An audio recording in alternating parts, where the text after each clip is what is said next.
وَأَنَّ الْمَسَاجِدَ لِلَّهِ فَلَا تَدْعُوا مَعَ اللَّهِ أَحَدًا وَأَنَّهُ لَمَّا قَامَ عَبْدُ اللَّهِ يَدْعُوهُ إن الحمد لله نحمده ونستعينه ونستغفره ونؤمن به ونتوكل عليه ونعوذ بالله من شرور أنفسنا ومن سيئات أعمالنا من يهده الله فلا مضل له ومن يضلله فلا هادي له ونشهد أن لا إله إلا الله وحده لا شريك له ونشهد أن محمدا عبده ورسوله أرسله بالحق بشيرا ونذيرا وداعيا إلى الله بإذنه وسراجا منيرا ما بعد فقد قال الله تعالى في القرآن العظيم بعد أعوذ بالله من الشيطان الرجيم بسم الله الرحمن الرحيم اقترب للناس حسابهم وهم في غفلة معرضون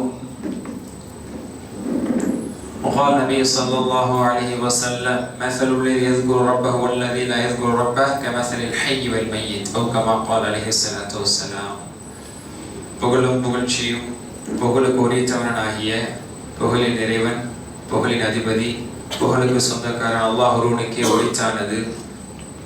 அந்த ஏக இறைவனுடைய சாந்தியும் சமாதானமும் அன்பும் அருளும் இந்த உலகத்திற்கு வழிகாட்டியாக வந்த நம் உயிரோடு மேலான கண்மணி நாயகம் ஸல்லல்லாஹு அலைஹி வஸல்லம் அன்னவர்கள் மீதும் அன்னவர்கள் நடைமுறைப்படுத்திய இந்த சத்திய இஸ்லாத்தை உண்மையாக ஏற்று நடந்துள்ள முஃமினான ஆண்கள் பெண்கள் குறிப்பாக இந்த இறை இல்லத்தில் ஒன்று குழுவிற்கும் நம் அனைவரின் மீதும் என்றென்றும் நிறைவாக நிலைநிலவட்டுமாக.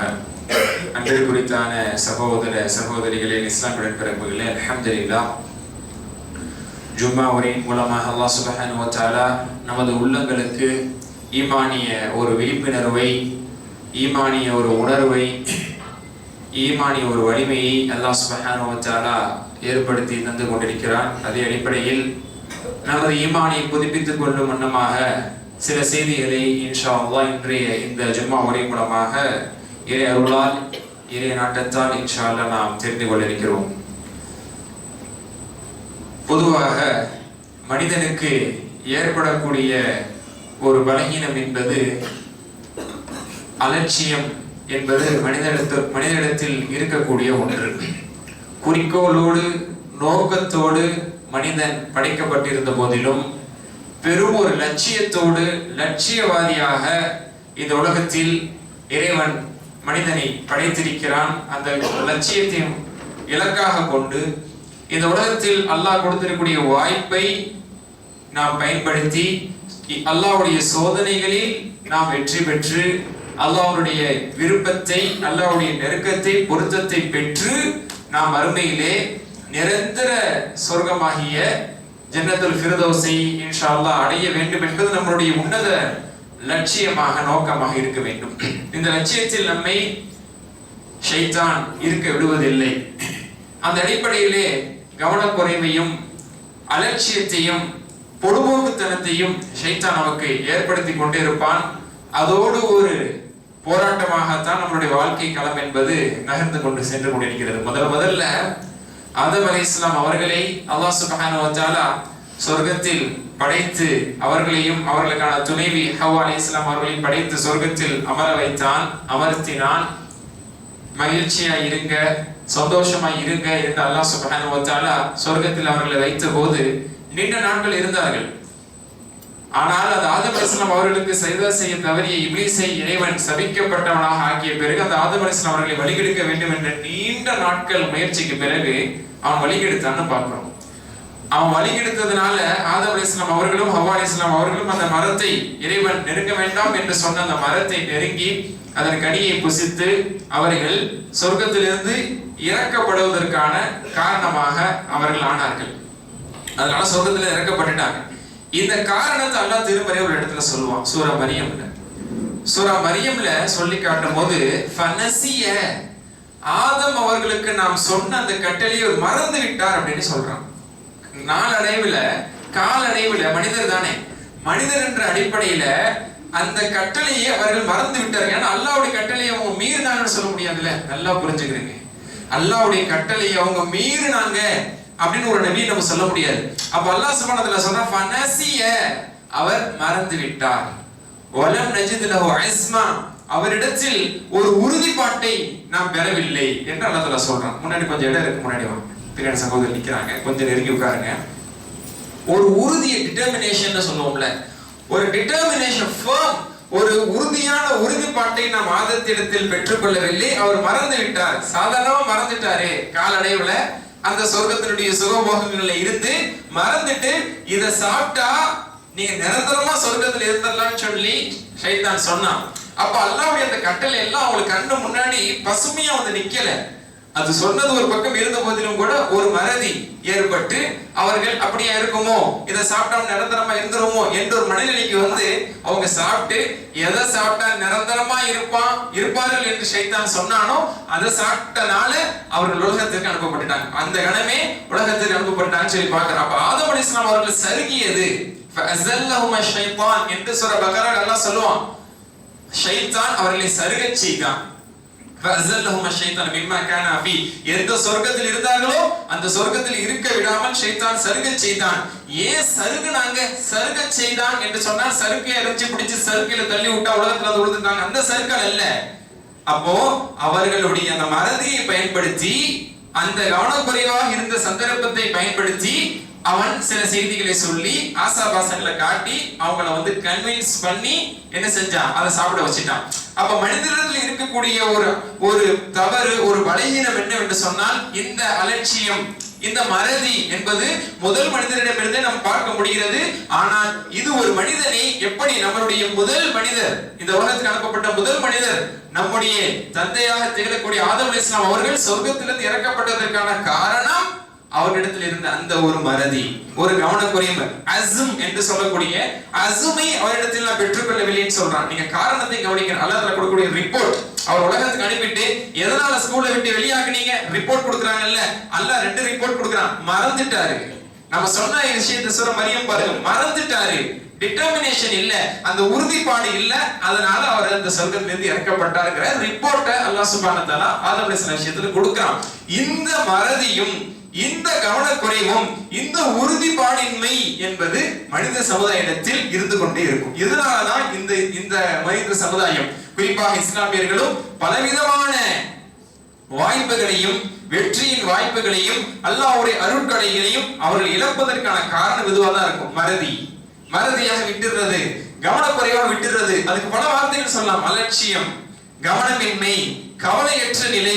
எதுல கவலையற்ற இருக்கணுமோ அதுல இருக்க மாட்டோம். மறுமை விஷயத்துல கவலையற்ற நிலை, இதுக்கு கஃப்லா என்று அரபி மொழியில் சொல்லப்படும். பல்வேறு இடங்களில், குர்ஆனுடைய பல்வேறு இடங்களில் இறைவன் சொல்லக்கூடிய வார்த்தை காஃபில், காஃபிலூன், காஃபிலீன். அவர்கள் அலட்சியத்தோடு இருக்கிறார்கள், கவனமற்று இருக்கிறார்கள், பாராமுகமாக இருக்கிறார்கள், கவலையற்று இருக்கிறார்கள் என்று பல்வேறு மொழிபெயர்ப்பாளர்கள் இதற்கு வார்த்தையில மொழிபெயர்ப்பாங்க. கவனமற்று இருத்தல், பாராமுகமாக இருத்தல், அலட்சியமாக இருத்தல், மறதியில் இருத்தல் என்று நாம் இதற்கு விளக்கங்கள் சொல்லப்படும். அந்த கஃப்லா என்பதில் மனித சமுதாயம் மூழ்கி இருக்கிறது. இந்த கஃப்லத்தில் வைத்திருக்க வேண்டும் என்பதுதான் ஷைத்தானுடைய நோக்கம்.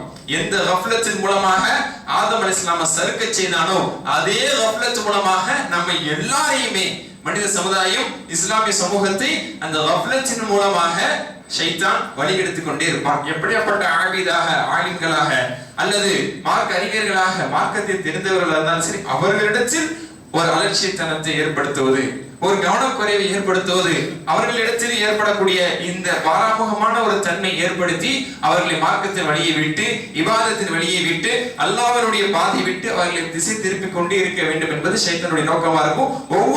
ஒவ்வொரு மக்களையும் ஒவ்வொரு விஷயத்திலையும் அவர்களை அலட்சியமாக இருக்க வைக்க வேண்டும் என்பதுதான் ஷைத்தானுடைய நோக்கம். சூரத்துல் அன்பியா எனக்கூடிய ஒரு சூரா, முதல் வசனம் சூரத்துல் அன்பியா இறங்குகிறது. 21வது அத்தியாயமாக நீங்க குர்ஆன்ல பார்க்கலாம். 21வது அத்தியாயம் சூரத்துல் அன்பியா, தாஹா 20, அதற்கு அடுத்து 21வது அத்தியாயம். இதனுடைய முதல் வசனம் இறங்குகிறது. இந்த முதல் வசனம் இறங்கிய ஒரு சிறிய தாக்கத்தை பத்தி நம்ம தெரிஞ்சுக்கணும்.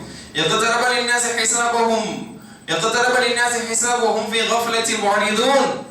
யததரபல் இன்னாஸ ஹிசாபஹும், மனிதர்களுக்கு அவர்களுக்கான விசாரணை நெருங்கி விட்டது என்று அல்லாஹ் இறக்குறான். இது மக்காலே இறக்கிட்டான். மக்காவிலேயே இறக்கப்பட்ட ஒரு அத்தியாயம். மனிதர்களுக்கு அவர்களுக்கான ஹிசாப்னா எது? கேள்வி கணக்கு, மறுமையினுடைய கேள்வி கணக்கு நெருங்கிடுச்சு என்று அல்லாஹ் தஆலா வசனத்தை இறக்குறான். வஹும் ஃபீ கஃப்லத்தி மாரிதுன். எக்ஸாம் நெருங்கிடுச்சு. மாணவர்கள் எப்படி இருப்பாங்க? படிக்கிற மாணவர்கள் புத்தகம் கையுமா, விழிப்புணர்வோடு, தூக்கம் இல்லாம, பசி இல்லாம அந்த எக்ஸாம்க்கு எப்பவுமே கவனத்தோட இருப்பாங்க. படிக்கிறவங்களுக்கு அது அடையாளம். அப்ப ஹிசாப் என்றால் ஒரு கேள்வி கணக்கு, பரீட்சை நெருங்கிடுச்சு என்று சொன்னா படிக்கிற மாணவர்கள் அந்த படிப்பை லட்சியமா கொண்டவர்கள் அதே கவனத்துல இருக்கிறாங்க. எத்தனை மணிக்கு ரெடி, நான் தயாரா இருக்கிறேன் என்ற ரீதியில் இருப்பாங்க. அல்லாஹ் ரிப்போர்ட் கொடுக்கிறான், யக்தரப லின்னாஸ் ஹிசாபுஹும் வஹும் ஃபீ கஃப்லத்தி மாரிதுன். ஆனால் அவர்களோ மறதியில், அலட்சியமாக, கவனக்குறைவாக, பாராமுகமாக, பல்வேறு வார்த்தைகள் இதுக்கு மொழிபெயர்ப்பாளர்கள் விளக்க கொடுக்கிறாங்க. தமிழ் மொழியில புரியுறதுக்காக சொல்றாங்க. அலட்சியமாக, பொடுபோக்காக, கவனமற்றவர்களாக, மறதியில், புறக்கணித்தவர்களாக அவர்கள் இருந்து கொண்டிருக்கிறார்கள் என்று அல்லாஹ் தஆலா சொல்றான். அப்போ மனிதர்களுக்கான இறுதி நாள் நெருங்கி கொண்டிருக்கிறது. ஏன்னா கடைசி தூதர் வந்துட்டாங்க. நம்ம எப்போதைக்கு பார்க்கும்போது இன்னும் எத்தனை நாளைக்கு இருக்கோ அப்படின்னு நம்ம நினைக்கிறோம். நம்ம இறுதி சமுதாயம் இருக்கிறனால. ஆனா ஆதம் அலைஹிஸ்ஸலாம்ல இருந்து எடுத்து பார்த்தா எத்தனை நபிமார்கள் வந்திருக்காங்க?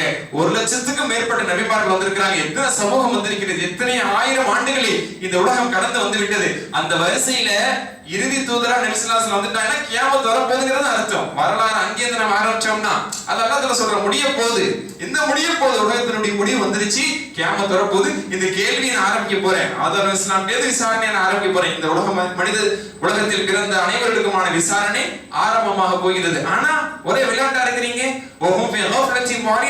விளையாட்டில் பாரம்பரியமானவர்களாக, அவர்கள் கவனமற்றவர்களாக, கவலையற்ற என்ற ஒரு வார்த்தையை ஒரு மொழிபெயர்ப்பாளர் கொடுத்திருக்காங்க. கவலையற்றவர்களாக அவர்கள் இருந்து கொண்டிருக்கிறார்களே என்று அந்த வசனம் விளங்குகிறது. எல்லாரும் கவலையற்று இருந்துருவார்களா? சஹாபாக்கள் இடத்துல அந்த வசனம் ஒரு பெரிய தாக்கத்தை ஏற்படுத்தியது.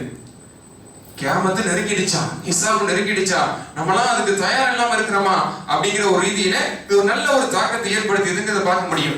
ஒருவி அந்த ரஜுலமின் அஸ்ஹாபி ரசூலுல்லாஹி ஸல்லல்லாஹு அலைஹி வஸல்லம் கான இப்னு ஜிதாரன், ஒரு சஹாபி, அவர் பேர் இடம்பெறவில்லை. நபி தோழர்களில் ஒருவர் அவருடைய வீட்டினுடைய ஒரு சுவரை எழுப்பி கொண்டிருந்தார். அந்த காலத்தினுடைய வீடை பொறுத்த வரைக்கும் தெரியும்ல, அது ரொம்ப எளிமையான ஒரு வீடு. மண் சுவர்களாக அவங்க சுவர்களை கட்டுவாங்க, கற்களை வச்சு கட்டுவாங்க. அப்ப ஒரு பக்கத்துல சுவர் அமைத்துக் கொண்டிருக்கிறார், வீட்டுக்கான ஒரு சுவற்றை அமைத்துக் கொண்டிருக்கிறார். அப்போ அல்லாஹ்வின் தூதரிடத்திலிருந்து செல்லக்கூடிய ஒரு நபரை இவர் பார்க்கிறார். ரசூலுல்லாஹ்வுடைய அவையிலிருந்து, ரசூலுல்லாஹ்வுடைய மஜ்லிஸில் இருந்து போகக்கூடிய இன்னொரு நபரை இவர் பார்க்கிறார். என்ன செஞ்சுட்டே பார்க்கிறாரு? அந்த சுவத்தை கட்டி கொண்டு அமைத்துக் கொண்டு அந்த கன்ஸ்ட்ரக்ஷன் ஒர்க்கை பார்த்துக்கிட்டே அவர் பார்க்கிறார். அதோட கேட்கிறாரு, மாதா நஸல், இன்னைக்கு குர்ஆன் வசனம் ஏதாவது இறங்குச்சா அப்படின்னு கேட்கிறார் சஹாபாக்களுக்கு. அதான் இன்னைக்கு ஹாட் நியூஸ் என்ன, ஃபிளாஷ் நியூஸ் என்ன அப்படின்னு நம்ம பார்க்கிற மாதிரி சஹாபா காலத்தில் 23 ஆண்டுகளாக வசனம் என்ன இறங்கியது, அல்லாஹ்வுடைய செய்தி என்ன இறங்கியது, அதுல ஆவலோட இருப்பாங்க. இன்னைக்கு தான் குர்ஆன் வசனம் இறங்கியது அப்படின்னு கேட்கிறாங்க. அப்ப பகால லாஹர் சொன்னாரு, இன்னைக்கு ஒரு வசனம் இறக்கி அருளப்பட்டது, மக்கால நடக்கிற சம்பவம் இது. யக்தரப லின்னாஸ் ஹிசாபுஹும் ஃபீ கஃப்லத்தி மாரிதுன் என்ற அந்த வசனம் இறக்கி அருளப்பட்டது அப்படின்னு ஃபலஃபத யதஹு மினல் புன்யான், அப்படியே கையெடுத்தாராம்.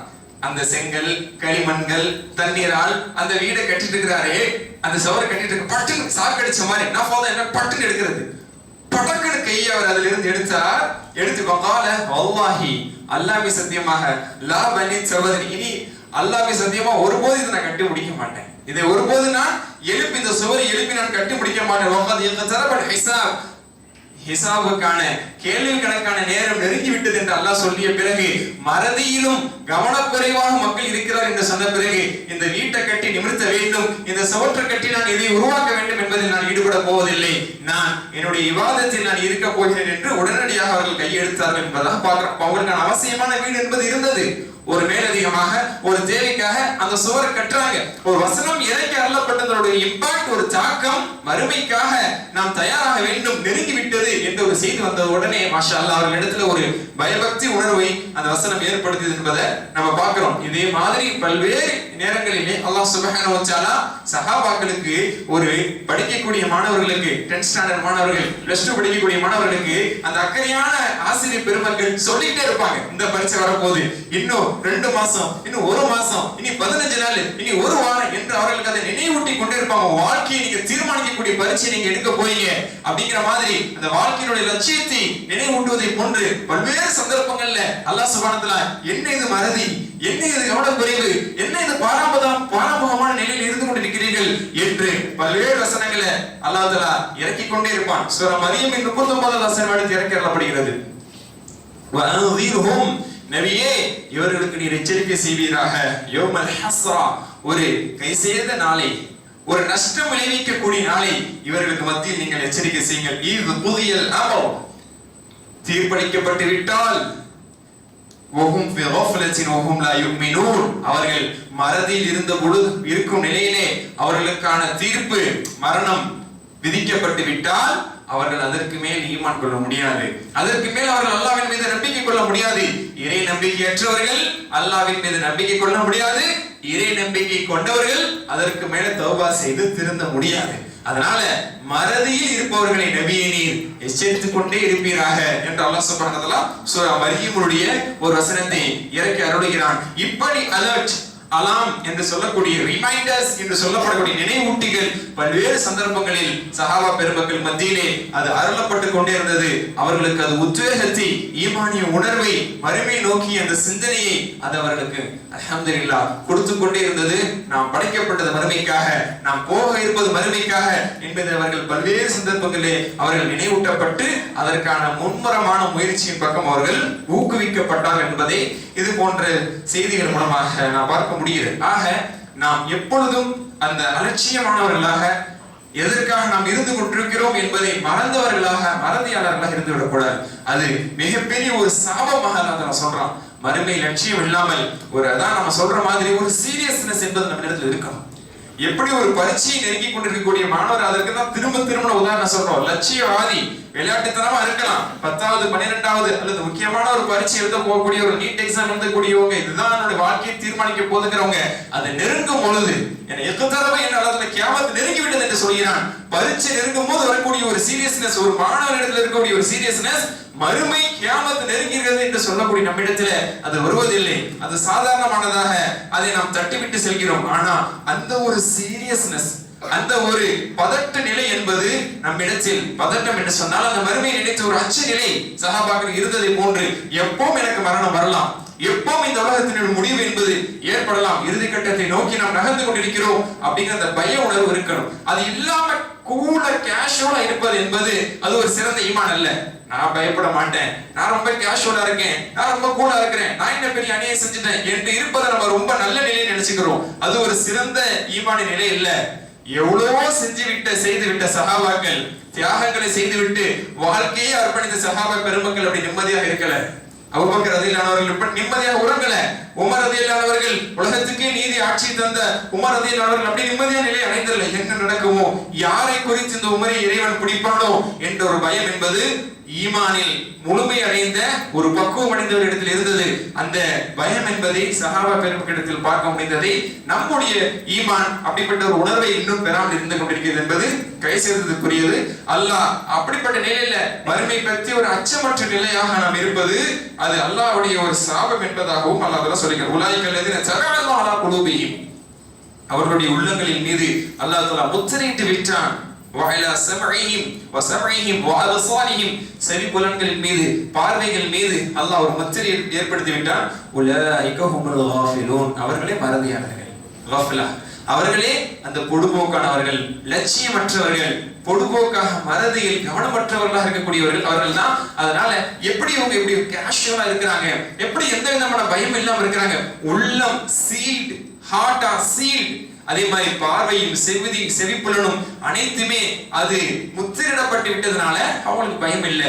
எப்போது திறந்த வண்ணமாக இருக்குமோ, மறுமையை நோக்கி அந்த அச்சத்தால் உள்ளம் திறந்த வண்ணமாக இருக்குமோ, மறுமையின் செய்திகளை கேட்டு அந்த செவி ஈமானால் அது திறந்ததாக இருக்கும். அந்த பார்வை இது வெறும் அகப்பார்வையை கொண்டு, இது இன்னும் பசிரத்தான ஒரு பார்வை கொண்டு மறுமை விஷயத்தில் திறந்த வண்ணமாக இருக்குமோ, அவங்க மறதியில் இருக்க மாட்டார்கள். கவனமற்று, அக்கறையற்று, ஏன்னா கவலையற்று என்பது ஒரு பொருள். அந்த கவலையற்று இருக்க மாட்டாங்க, கவலையிலே இருப்பாங்க. மறுமை நினைத்த ஒரு கவலை இருந்து கொண்டே இருக்க வேண்டும். நமக்கு கேட்டா கவலைன்னா என்ன சொல்லுவோம், யாருக்கு என்ன சோதனை அதான் கவலைன்னு சொல்லுவோம். சிலர் பிள்ளை நினைச்சு சில சோதனைகள் இருக்கும், பெற்றோர்கள் நினைச்ச சோதனை இருக்கும், வியாபாரத்துல பிரச்சனை பிரச்சனை இருக்கும், உடல் ஆரோக்கியத்துல பிரச்சனை இருக்கும். இது மட்டுமே நம்மளுடைய கவலை அறிக்கை தவிர யாருடைய கவலை? எனது வறுமை நினைத்த கவலை, ஒவ்வொரு நாளும் கவலை. இந்த கவலை ஆரோக்கியமான கவலை. இந்த கவலை என்பது ஒரு மனிதனை நோகடித்து விடாது, அவனுடைய ஆரோக்கியத்தை சீர்குலைத்து விடாது. இது ஆரோக்கியமான கவலை. இந்த கவலை இருக்க வேண்டும். தாயிமுல் ஃபிக்ரா முத்தவாசிலுல் அஹ்ஸான். ரசூலுல்லாஹ் பற்றி சஹாபாக்கள் அறிவிப்பாங்க, முத்தவாசிலுல் அஹ்ஸான், எப்பவுமே ஒரு கவலை அவங்களுக்கு இருக்கும். அப்ப சிரித்த முகத்தோடு இருப்பாங்களே, சஹாபாக்களோடு புன்முறுவலோடு இருப்பாங்க, ஒரு கவலை அவங்கள்ட்ட இருக்கும். தாயிமுல் ஃபிக்ரா, எப்பவுமே யோசிச்சுட்டே இருப்பாங்க, ஒரு சிந்தனை. இந்த உம்மத்தினுடைய நிலைமை ரசூலுல்லாஹ் பொறுத்த வரைக்கும் உம்மத்தை நினைத்து ஒரு கவலை, உம்மத்தை நினைத்து ஒரு சிந்தனை இதோடு இருப்பார்கள். ஆனா அந்த உம்மத்து எந்த உம்மத்தை நினைச்சு கவலைப்பட்டாங்களோ, ஆனா நம்ம இடத்தில் அந்த கவலை இல்லை. ஏன்னா வந்து விட்டது துன்யாவுடைய கவலை. வியாபாரம், கொடுக்கல் வாங்கல், போட்டி பொறாமை, இந்த விஷயத்தினால உலக ரீதியிலான சோதனைகள், பாதிப்புகள், நோய் நொடிகள், இது நினைச்சு மட்டுமே நம்மளுடைய உள்ளங்கள் கவலையால் நிறைந்திருக்கிறது தவிர கஃப்லா மறுமை விஷயத்திலே அவர்கள் கவலையற்றவர்களாக இருக்கிறார்கள். இது அல்லாஹ் குறையா சொல்றான். மறுமை விஷயத்துல கவலை இல்லாம இருப்பது நமக்கு ஆபத்து. உலகத்தை மட்டும் நினைச்சு கவலைப்பட்டு கொண்டிருப்பதும் ஆபத்து. கவலை என்பது, கவனம் என்பது அது ஆகிரத்தை நோக்கியதாக தான் இருக்க வேண்டும். சஹாபா பெருமக்களுடைய கவலையை முழுக்க அவர்கள் மறுமைக்காக ஆக்கி கொண்டார்கள். உலகத்தினுடைய கவலையை அல்லாஹ் பொறுப்பேற்றுக் கொண்டான், உலகத்தினுடைய தேவைகளை இறைவன் பொறுப்பேற்றுக் கொண்டான். ஆனால் நாம் வெறும் உலகத்தை பற்றி மட்டுமே, பிள்ளைகளை பற்றி, குடும்பத்தை பற்றி, வியாபாரத்தை பற்றி, சம்பாத்தியத்தை பற்றி மட்டுமே கவலைப்பட்டு இருக்கிறனால மறுமையினுடைய கவலை போயிடுச்சு நம்மளுக்கு. அது ஒரு கவலையான இல்ல, கடமை செய்யணும், தொழுகணும், ஜும்மாக்கு போகணும், அசருக்கு போகணும், தொழுகையை நிறைவேற்றணும், தான தர்மத்தை செய்யணும், செய்ய வேண்டியது செஞ்சிடணும், நோம்பு வந்தா பிடிச்சிடணும், இது ஒரு கடமையாக நிறைவேற்ற வேண்டும் என்று மட்டுமே நினைக்கிறமே தவிர ஒரு கவலையாக என்னுடைய உருவாக்கத்திற்கு, என்னுடைய மறுமையினுடைய நிரந்தர வெற்றிக்கு என்ன நான் வித்திட்டு கொண்டிருக்கிறேன், எதை செய்து கொண்டிருக்கிறேன் என்ற அந்த ஒரு கவலையற்ற நிலையில் இருக்கிறோம் என்பதை நிச்சயம் நாம் உணர்ந்து கொள்ள வேண்டும். அல்லாஹ் அந்த கவலையற்ற நிலை என்பது இறைவனால் யார் முத்திரையிடப்பட்டு விட்டார்களோ, இது முனாஃபிகீன்களை சொல்கிறார். முனாஃபிகீன்களையும் இறை நிராகரிப்பாளர்களை சொல்றான். உள்ளத்தாலும் செவிபுலனாலும் பார்வையாலும் அவர்கள் முத்திரையிடப்பட்டவர்கள். அல்லாஹ் நிலையை விட்டு நம்மை காப்பாற்ற வேண்டும். ஆக இந்த நிலைக்கு ஒருபோதும் நாம் ஆகிவிடக் கூடாது.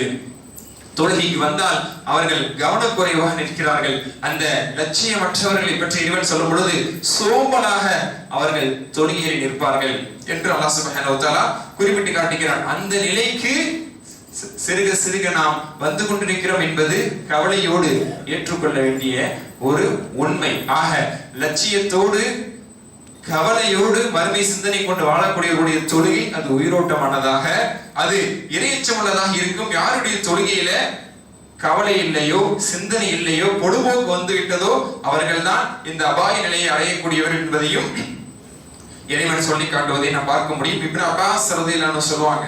இப்னு அப்பாஸ் ரலியல்லாஹு அன்ஹுடைய ஒரு கூற்று குர்ஆனுடைய செய்திகளுக்கு பெரும்பாலும் விரிவுரையிலே முன்னெடுத்து வரக்கூடியவங்க அப்துல்லா பின் அப்பாஸ் ரலியல்லாஹு அன்ஹு. அவங்க சொல்றாங்க, அன்னஹு இதா அராத ரகஅதான் முக்தஸிதான் ஃபி தஃபக்குரி, ஒரு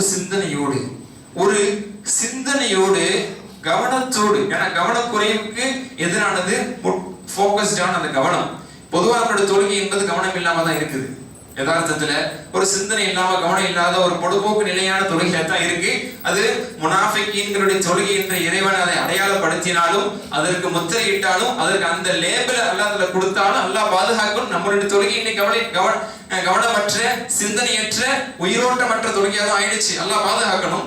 இப்னு அப்பாஸ் சொல்றாங்க, ரகஅதான் முக்தஸிதான் ஃபி தஃபக்குரி, சிந்தனையோடு கவனத்தோடு 2 ரக்அத் தொழுவது கைரு மின் கியாமில் லைலத்தி வல் கல்பி சாஹில், ஒரு இரவு முழுக்க கவனம் இல்லாமல் தொழுவதை விட, ஒரு இரவு முழுக்க 8 மணி நேரம் இரவுகள் இருக்கிறது, இரவு முழுக்க கவனமற்ற தொழுவதை விட 2 ரக்அத் சிந்தனையோடு தொழுவது அல்லாஹ்வுக்கு பிடிக்கும். ஏன்னா அந்த கவனமற்ற கல்பு சாஹின் என்று சொல்றாங்க. கவனமற்ற சிந்தனை இல்லாம தொழுவது அல்லாஹ்வுக்கு விருப்பமே இல்லை. ஆனா நம்மளுடைய ஒவ்வொரு 5 வக்து நம்மளுடைய எல்லா சொன்ன தொழுகை நினைச்சு பாருங்க, சிந்தனை இல்லாததாக தக்பீர் கற்றோம், ருக்கு செய்றோம், சரி, இந்த பல்வேறு சந்தர்ப்பங்களை திரும்ப நம்ம நினைவூட்டி கொண்டே இருப்பதனுடைய நோக்கம் என்ன? ஏன் அதில் ஒரு முன்னேற்றத்தை இன்னும் நம்ம கொண்டு வராமல் இருக்கணும்? தொழுகிறோம், ஏன் அந்த தொழுகையில் ஒரு சிந்தனையும் ஒரு கவனமும் இருப்பதில்லை? இது ஷைத்தான் நம்மிடத்தில் வென்றெடுத்த ஒரு வெற்றி. தொழுது முடித்தோம், வெற்றி கொண்டோம் என்று சொல்கிறோம். உன் தொழுகையில சிந்தனை இல்லாம சிந்தனை உருவிட்டு விட்டனே, நான் வெற்றி பெற்றேன். இன்னொரு பக்கம் ஷைத்தான் சந்தோஷப்பட்டு கொண்டிருக்கிறான். அந்த சந்தோஷத்தை ஷைத்தானுக்கு பெரும்பாலும் கொடுக்கக்கூடிய இடத்தில் தான் உம்மத் இருந்து கொண்டிருக்கிறது, மறுப்பதற்கில்லை. இதுதான் தொழுகையினுடைய உள்ளட்சம் என்றும் நாம் ஒரு முழு ஜும்மா உரை மூலமாக அதை நாம் வெளிப்படுத்தினோம். அதை பற்றி நாம் தெளிவாக பேசினோம். இப்னு அப்பாஸ் ரலியல்லாஹு சொல்றாங்க, இரவு முழுக்க நின்று தொழுதான் சரி, சிந்தனை இல்ல, கவனம் இல்ல, ஏதோ தொழுதான் அப்படின்னு சொன்னா 2 ரக்காயத் அல்லாஹ்வுக்காக சிந்தனையோடு தொழுவதை இறைவன் விரும்புகிறான். அதுதான் ரொம்ப முக்கியமானதாக. அந்த உள்ளத்திற்கான அந்த சிந்தனை, மறுமையை நோக்கி நான் அல்லாஹ்வுக்காக நிற்கிறேன் அப்படிங்கிற அந்த உணர்வு ஒரு மூமினுடைய உள்ளத்தில் இருக்க வேண்டும். அது கஃப்லத்துக்கு எதிரானது, அது கவனமற்ற சிந்தனைக்கு எதிரானது. அப்ப இந்த மாதிரியான ஒரு பக்குவத்தை நம்ம கொண்டு வரணும். இப்னு உமர் ரலியல்லாஹு அவர்கள் அந்த ஒரு உணர்வை கொண்டு வருவதற்காக வேண்டி ஒரு செயல் செய்வாங்களாம். முதல்ல சொன்னது இப்னு அப்பாஸ், அடுத்து இப்னு உமர் ரலியல்லாஹு இருக்கிறாங்களே, அன்னஹு இதா அராத அய்யத ஆஹத கல்பஹு, தனது உள்ளத்தோடு பேச அவர்கள் விரும்பினால், உள்ளத்தோடு பேச விரும்பினார் என்று சொன்னால் ஒரு ஈமானிய உணர்வை அவர்கள் ஊட்ட விரும்பினால், இந்த உலகத்தில் நம்ம எப்படி வாழணும், நம்ம எதற்காக படைக்கப்பட்டோம் என்ற ஒரு உணர்வை தனது உள்ளத்துக்கு அவர்கள் ஊட்ட விரும்பினால் என்ன செய்வாங்களாம், யக்தில் ஹரிபா, ஒரு பாலடைந்த வீட்டுக்கு வருவாங்களாம். யாருமே இல்லாத, பாலடைந்த, யாருமே வசிக்காத, வீணா போன அந்த மாதிரியான ஒரு வீட்டுக்கு, ஒரு குடியிருப்புக்கு போவாங்களாம். போனா யாருமே இருக்க மாட்டாங்க. வீடு இடிஞ்சதாக பாதி இடிஞ்சு பாதி இருக்கும், இந்த நிலையில இருக்கும். அப்படிப்பட்ட வீட்டுக்கு போய் ஃபயகிஃப் அலா பாபிஹா, அந்த வாசல்ல போய் நின்றுப்பாங்களாம். இப்னு உமர் ரலியல்லாஹு, உமர் ரலியல்லாஹுடைய மகனார் அப்துல்லா பின் உமர் போய் அந்த வீட்டு வாசல்ல நின்றுக்குவாங்க. நின்றுட்டு யுனாதி பி சௌத்தின் ஹஸீனின், ஒரு கவலையான குரல்ல, அவங்க அப்படி மாடுலேஷன், ஒரு கவலையான குரல்ல என்ன செய்வாங்கன்னா, ஐநாஹுலுக்க, இங்க வசிச்சவங்க எங்க, அந்த வீட்டை பார்த்து கேட்பாங்களாம், உன்னிடத்தில் குடியிருந்தவர்கள் எல்லாம் எங்கே அப்படின்னு கேட்பாங்களாம். அதாவது அந்த வீட்டுல இருந்தவங்க எல்லாம் இறந்து மடிந்து அவங்க புதைக்கப்பட்டு அது யாருக்குமே இல்லாம, அந்த வீடு அது யாருக்குமே இல்லாததாக ஆன பிறகு, கேட்பாரற்ற வீடாக ஆன பிறகு, ஐநாஹுலுக்க, ஒரு கவலையான, எங்க உன்கிட்ட இருந்தவங்க எங்கே அப்படின்னு கேட்பாங்களாம். சும்மா எரிஞ்சுவிட நசி, பிறகு எங்க பதில் கிடைக்கும், பதில் தான் வராதுல, சும்மா அவங்களே பதில் சொல்லுவாங்களா, குல்லு ஷைஇன் ஹாலிகுன் இல்லா வஜஹா, குல்லு ஷைஇன் ஹாலிகுன் இல்லா வஜஹா என்ற அல்லாஹ்வுடைய வசனத்தை சூரா கஸஸுடைய 88வது வசனத்தை அதுக்கு பதிலா சொல்லிக்குவாங்களாம். இது எதுக்காக, யார் இல்லாத இடத்துல போய் யார்கிட்ட பேசுறாங்க, தான் உள்ளத்தோட பேசிக்குவாங்களாம். தன்னுடைய உள்ளத்தோட பேசிக் கொள்வதற்கு இந்த உலகத்தில் இருக்கக்கூடிய அனைத்தும் அழியக்கூடியது இறைவன் திருமுகத்தை தவிர. இந்த வசனத்தினுடைய பொருள், உலகத்தில் இருக்கக்கூடிய அனைத்தும் அழியக்கூடியது இறைவனுடைய திருமுகத்தை தவிர என்று சொகுசாக வாழ்ந்த ஒரு சஹாபி இல்ல, கலீஃபாக்கள் காலத்திலே சொகுசாக வாழ்ந்தவங்க ஒரு சஹாபி இல்ல. தனக்கு பிறகு கலீஃபாவாக தனது மகன் இப்னு உமர் வரக்கூடாது என்று உமர் ரலியல்லாஹு அவர்கள் அறிவிப்பு செய்துவிட்டு தன் மகனை ஒரு கலீஃபாவாக கூட ஆக்கவில்லை. சாமானியனாக வாழ்ந்து அவர் மரணிக்க வேண்டும் என்பதுதான் தந்தையினுடைய விருப்பம். அதே அடிப்படையில் தான் வாழ்ந்தாங்க. இறை அச்சத்திலேயே, இறை வழிபாட்டிலேயே ஒட்டுமொத்த வாழ்க்கை அர்ப்பணிச்சவங்க. இருந்த போதிலும் இந்த உலக ஆசை என்பது வந்துடக்கூடாதுங்கிறதுக்காக தன்னோடைய நப்சோடு போராடுவதற்கு, தன்னோடைய நப்சோடு பேசுவதற்காக பாலடைந்த வீட்டுக்கு போய் இப்படி ஒரு பயிற்சி. இதெல்லாம் ஒரு பயிற்சி. ஏன்? மனிதனுடைய உள்ளம் அது பாராமுகமாக ஆகிவிடுகிறது, கவனமற்றதாக ஆகிவிடுகிறது, மறுமை விஷயத்திலே அது மறதியில் ஆகிவிடுகிறது என்பதை புதுப்பிப்பதற்காக, உயிர்ப்பிப்பதற்காக இது ஒரு எக்ஸ்பெரிமெண்டலா தன்னுடைய லைஃப்ல செய்வாங்க. இதை பல்வேறு சந்தர்ப்பங்கள் செஞ்சிருக்கிறாங்க. அவங்க உள்ளத்தோடு பேச வேண்டிய நினைச்சாலே இந்த மாதிரி போய் செஞ்சு பயிற்சி கொடுப்பார்கள் என்று இப்னு உமர் ரலியல்லாஹு அவருடைய விஷயத்திலே அறிவிக்கப்பட்டிருக்கிறது. இப்படி மாஷா அல்லாஹ் சஹாபா பெருமக்கள் அந்த உள்ளத்திற்கு மறுமையுடைய சிந்தனை, நாம் அழிய போகிறோம், ஒண்ணும் இல்லாத உலகத்தில் இருக்கிறோம், இருந்தவங்க எல்லாம் அழிஞ்சிட்டாங்க, நம்மளும் அழிய போறோம், அல்லாஹ் முன்னாடி நம்ம எழுப்பப்பட இருக்கிறோம் என்ற இந்த உணர்வை பல்வேறு சந்தர்ப்பங்கள்ல அவங்க ஊட்டிக்கொண்டே இருந்தார்கள் என்பதை மாஷா அல்லாஹ் நான் பார்க்க முடிகிறது. ஈசா அலைஹிஸ்ஸலாம் அவர்கள் குறித்தும் ஒரு செய்தி குறிப்பிடப்பட்டிருக்கிறது. ஈசா அலைஹிஸ்ஸலாம் அவர்கள் தூவா லிமன் கான கல்புஹு ததக்குரன், ஈசா அலைஹிஸ்ஸலாம் அவருடைய சில அறிவுரைகள் இருக்கிறது. அது முன்னால் அறிவிக்கப்பட்ட செய்திகளை, சில ஆதாரபூர்வமான செய்திகள் வேதக்காரர் மூலமாக அறிவிக்கப்பட்ட விஷயங்கள் உண்டு. அது இப்னு கஸீர் ரஹ்மத்துல்லாஹி எடுத்து பதிவு செய்றாங்க. இப்னு கஸீர் ரஹ்மத்துல்லாஹி ஈசா அலைஹிஸ்ஸலாம் அவங்களுடைய ஒரு சிறிய உபதேசம் இது சொல்லுவாங்க. அன்னஹு கால், அவங்க தன்னுடைய சீடர்களிடத்திலே, தங்களோடு இருக்கக்கூடிய அவர்களிடம், அந்த விசுவாசிகளிடத்திலே சொல்லி வருவார்கள். என்ன சொல்லுவாங்க? தூவா லிமன் கான கல்புஹு கீலுஹு ததக்குரன், யாருடைய வார்த்தை, யாருடைய பேச்சு நல்லுணர்வு பெறக்கூடியதாக இருக்கிறது. பேசுனா அவருடைய பேச்சிலிருந்து ஒரு நல்லுணர்வு பெறப்பட வேண்டும். ததக்குர் அப்படின்னு சொல்லுவாங்க. ததக்குர் அப்படின்னா ரிசீவிங் அட்மானிஷன், ஒரு லெசன், ரிசீவிங் டேக்கிங் லெசன்ஸ், ஒரு படிப்பினை பெறும் ரீதியில், ஒரு நல்லுணர்வு, ஒரு அட்வைஸ் பெறும் ரீதியில யாருடைய பேச்சு ஆகிவிட்டதோ அவருக்கு சுப செய்தி உண்டாகட்டுமா. அப்படி இருக்கணும் பேச்சுனா. பேசுனா அதுல இருந்து ஒரு நல்ல உபதேசம் கிடைக்கணும். எது இருக்கக்கூடாது? வேடிக்கையானதாக, விளையாட்டு. சில பேர் பேசுறதுனால தமாஸ் தானே, அவங்களுக்கு தானே நல்ல மவுஸ். யார் பேசி சிரிக்க வைக்கிறாங்களோ, நல்ல கலகலன்னு சிரிக்க வச்சா அவருக்கு தான் மவுஸ். ஆனா ஈசா அலைஹிஸ்ஸலாம் சொல்றாங்க, ஒருத்தர் பேசினார்னா அதுல இருந்து ஒரு பாடம் எடுக்கும்படியாக இருக்கணும். ஒரு பேச்சுல ஒரு கருத்தும் ஒரு கவலை ஒரு பாடம் எடுக்கும்படியாக யாருடைய பேச்சு அமைந்து விட்டதோ அவருக்கு நற்செய்தி, அவருக்கு சுபிச்சம் உண்டாகட்டும். அதே மாதிரி அவர் மௌனமா இருந்தார்னா அந்த மௌனம் அவருடைய சிந்தனையின் வாசலை திறந்த வண்ணமாக இருக்க வேண்டும். ஒருத்தர் பேசினார்னா அதன் மூலமாக ததக்குர் பிறக்க வேண்டும், அதன் மூலமாக நல்லுணர்வுகள் மக்களுக்கு கிடைக்க வேண்டும். அவர் அமைதியா இருந்தார்னா அவர் சிந்தனை கடலில் அவர் மூழ்கி இருக்க வேண்டும். அவர் மௌனமா இருக்கிறார், அவர் சிந்திக்கணும். மறுமையை பற்றி, அல்லாஹ்வை பற்றி. தஃபக்குர் என்று சொன்னாலே சிந்தனை. நம்ம ஏன் பிறந்திருக்கிறோம், நம்ம எங்கே வாழ்ந்துட்டு இருக்கிறோம், எங்கே போக போறோம், இதுதான் சிந்தனை. தஃபக்குராக யாருடைய மௌனம் ஆகிவிட்டது. யாருடைய பார்வை எல்லாம் அதாவது படிப்பினையின் பார்வையாக ஆகிவிட்டது. நம்மளுடைய பார்வை எல்லாம் ரசிக்கும் பார்வை தான். எதை பார்த்தா ரசிக்கணும், எப்படி இருக்குல்ல அப்படி இருக்குன்னு சொல்லிட்டு போறது. ஆனா நல்லடியார்கள், அதாவது பக்குவம் அடைந்தவருடைய பார்வையில படிப்பினை கண்ணோட்டம் இருக்கும். அல்லாஹ் தஆலா படிப்பினை கண்ணோட்டத்தை தான் பார்க்க சொல்றான். ஒட்டகத்தை பார்க்கவில்லையா அப்படின்னு கேட்கறது எந்த பார்வையில கேட்கிறான்? படிப்பினை கண்ணோட்டத்துல பாருங்க. மலையை பார்த்து, நம்மளும் மலையை பார்த்துட்டு தான் இருக்கிறோம். டிராவல்ல போகும்போது மலையை பார்க்கிறோம். அந்த மலையை பார்த்து யாருக்கு இறைச்சம் கூடுனுச்சு? ஒட்டகத்தை பார்த்து யாருடைய இறைச்சம் கூடியது? பூமியை வானத்தை பார்த்திருக்கும் யாருடைய இறைச்சம் கூடியது?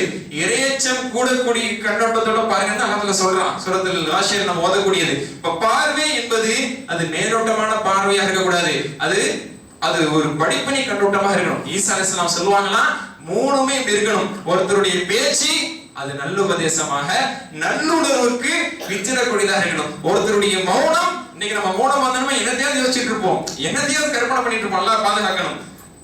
கண்ட விஷயங்களை கூட நம்ம மௌனமாக இருக்கும்போது யோசிச்சுட்டு இருக்கலாம். ஆனா ஒருவருடைய மௌனம் அது உண்மையான சிந்தனையில் திகைத்திருந்து, ஒருவருடைய பேச்சு அது நல்ல உபதேசமாக அது அமைந்திருந்து, அதே போல ஒருவருடைய பார்வை அது படிப்பினை கண்ணோட்டமாக பார்வை ஆகிவிட்டால் அவருக்கு முழுக்க சுபிச்சம் உண்டாகட்டுமாக அப்படின்னு சொல்லி ஈசா அலைஹிஸ்ஸலாம் சொல்லுவாங்க.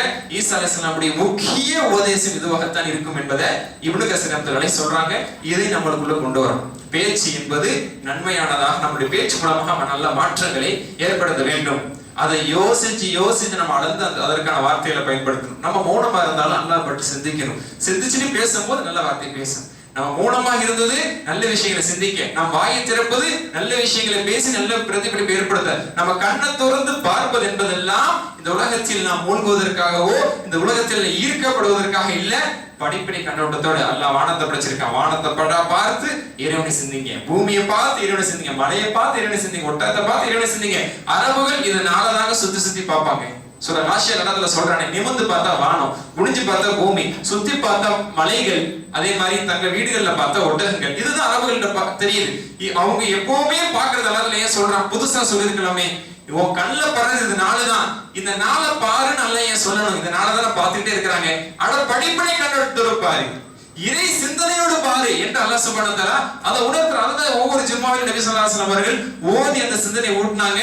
சும்மா பார்க்காதீங்க, ஒரு மூமினுடைய பார்வை அது அகப்பார்வையாக இருக்கணும். அது இறைவனுடைய சிந்தனை கொண்டு வரக்கூடியதாக, இறை சிந்தனை கொண்டு வரக்கூடியதாக இருக்கணும். இல்லைன்னா காஃபிலின் ஆயிடுவீங்க, பாராமுகமானவர்களாக, கவலையற்றவர்களாக ஆயிடுவீங்க. அல்லாஹ் இடத்துல அவங்களுக்கு எந்த விதமான அங்கீகாரம் இல்லை என்பதை பல்வேறு சந்தர்ப்பங்களே நாம் ஊட்டப்பட்டிருக்கிறோம். ஆனால் ஷைத்தானுடைய சூழ்ச்சி எப்போதும் நம்மை ஷைத்தான் அந்த லட்சியமற்றவர்களாகவே நம்மளை வாழ வச்சிட்டு இருப்பான். இன்னைக்கு நம்மளுடைய கவலை, நம்மளுடைய சிந்தனை என்ன? நம்மளுடைய பிளான், நம்மளுடைய பேச்சு, நம்மளுடைய சிந்தனை எதை நோக்கி மட்டும் இருக்குது? அது வெறுமனே வியாபாரத்தை முன்னோக்கியதாக, பொருளாதாரத்தை முன்னோக்கியதாக, குடும்பத்தோடு எங்க போய் நம்ம சந்தோஷமா இருக்கலாம், நண்பர்களோடு என்ன போய் நம்ம சந்தோஷமா இருக்கலாம், என்ன என்டர்டெயின் பண்ணலாம், என்ன என்ஜாய் பண்ணலாம், என்ன அனுபவிக்கலாம், என்ன சம்பாதிக்கலாம், எங்கே போகலாம் வரலாம், இது மட்டுமே ஒருவருடைய ததக்குராக, ஒருத்தருடைய பேச்சாக, அவருடைய மௌனங்கள் எல்லாம் இதை பத்தி மட்டுமே சிந்திக்கக்கூடிய தஃபக்குராக, அவருடைய பார்வையெல்லாம் இதை பற்றியே பார்க்கக்கூடிய நபர்களாக இருந்து விட்டால் ஈசா அலைஹிஸ்ஸலாம் சொன்ன அந்த உபதேசத்துக்கும் நமக்கும் என்ன சம்பந்தம்? ஆக நம்மளுடைய பேச்சு, நம்மளுடைய மௌனம், நம்மளுடைய பார்வை இது எப்போ மறுமைக்காக, நம்மளுடைய வெற்றிக்காக, நம்மளுடைய சொர்க்கத்துக்காக ஆகிவிடுமோ அப்பதான் அந்த வெற்றியின் அணியில் நாமும் சஹாபாக்களை போன்று இணைந்து கொள்ள முடியும். இல்லை என்று சொன்னால் இந்த உலகத்தை மட்டுமே கட்டி நாம் அழுது கொண்டிருப்போம். நம்மால் முன்னேறி செல்ல முடியாது. இந்த விஷயத்துல ஷைத்தான் நம்மள எப்படி வச்சிருக்கான்னு எல்லாருமே யோசிப்போம். நாம் என்னுடைய பேச்சு திரும்ப சொல்றேன், நம்மளுடைய பேச்சு, நம்மளுடைய சிந்தனை, நம்மளுடைய கவலை, நம்மளுடைய அக்கறை எதுக்காக? என்னுடைய அந்த கபருக்காக இருக்கா? என்னுடைய இந்த மஹ்ஷருக்காக இருக்கா, என்னுடைய இந்த அர்ஷ நிழல் கிடைக்குமாங்கிறதுக்காக இருக்கா, என்னுடைய சிராத்தனை கடந்துருங்கிறத பத்தி இருக்கா, இல்ல வெறுமனே இந்த வேர்ல்ட்லி விஷயத்துக்காக பண்ணிருக்கான்னு யோசிச்சு பார்த்தா நிச்சயமாக விடை கிடைக்கும். நாம் அதை நோக்கி நகர்வதற்கு இந்த உபதேசத்தை அல்லாஹ் சுப்ஹானஹு வ தஆலா அதற்கான ஒரு வாய்ப்பாக, ஒரு காரணமாக அல்லாஹ் தஆலா அருள் புரிவானாக. அல்லாஹ் சுப்ஹானஹு வ தஆலா சிந்தனை கண்ணோட்டத்தோடு, படிப்பினை கண்ணோட்டத்தோடு ஒவ்வொரு விஷயத்தையும் நாம் அணுகி அல்லாஹ்வுடைய நல்லுபதேசத்தை பெற்றவர்களாக, நல்லுணர்வு பெற்றவர்களாக அல்லாஹ் நம் அனைவரையும் ஆக்கி அருள் புரிவானாக. அல்ஹம்துலில்லாஹி ரப்பில்